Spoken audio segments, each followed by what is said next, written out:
What's up, guys? I'm going to give you all a little update on my bikes. I've been getting a lot of messages from guys asking me what parts I used, where I got them from, were they sites that you could get them from. I just picked this one up Thursday. This is the $100 bike I picked up. I went all the way down to Lake City and picked it up, and I did a few mods on it.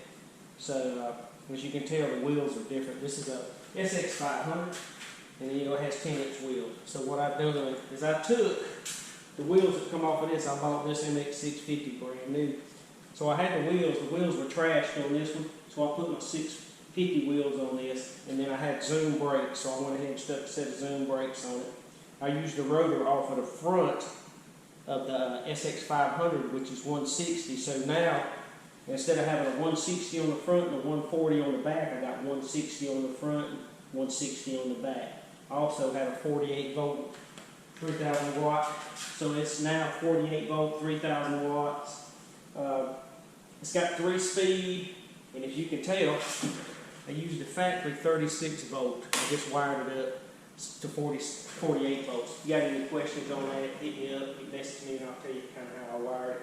But as you can see, this is pretty much stock height. And then you have my MX650 up here that I've done a few mods to it. It's running a QS165. This motor I bought Electrico. They had it on sale, so I got it. My controller setup I bought from Lone Star. I use both companies. I said I try to spread the wealth around. Our driver, I said, and it's their kit he sells with the 3-speed. I think it's a builder aluminum domino throttle. And the voltage gauge, that's the kit I got. Pretty easy setup to install. It's got, on the front up here, everybody asked me a bunch about my front end. These are actually Honda CR80 shop forks off of CR80 dirt bike. I had to raise it up because I got it lowered down because I ended up putting 12-inch Supermoto wheels off a wholesale side. So, I'm running, as you can see if you watched any of my other videos, right now I'm only running at 60 volts, which is plenty fast for me. It's in the mid to upper 50s for me. I'm running a 60 volt bypass Sur-Ron battery.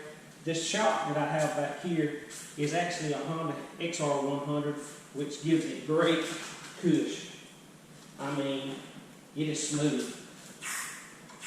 You know, it is super smooth when you ride it, so it's really cushy. When you ride, the brakes, front and rear, they're factory CR80 Honda brakes. So they've stocked plenty on this bike. I'm running a 420 chain on this bike.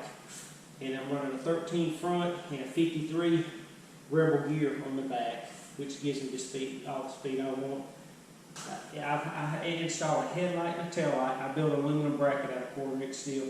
But the bike's just basically, I cut the frame, and the reason I can get the battery standing up in here is because I cut the frame and lowered it 4 inches. So now I've got 4 more inches of height inside my frame. So I have plenty of room for my Sur-Ron battery. I don't even have to take it out to charge it. I can charge ports on the other side. So a lot of questions I get is this aluminum swing arm. I built the aluminum swing arm myself. That I know of, I don't know anybody that sells one that you can get. It started out, it's extended 7 inches over stock. Quarter-inch brackets holds the motor in.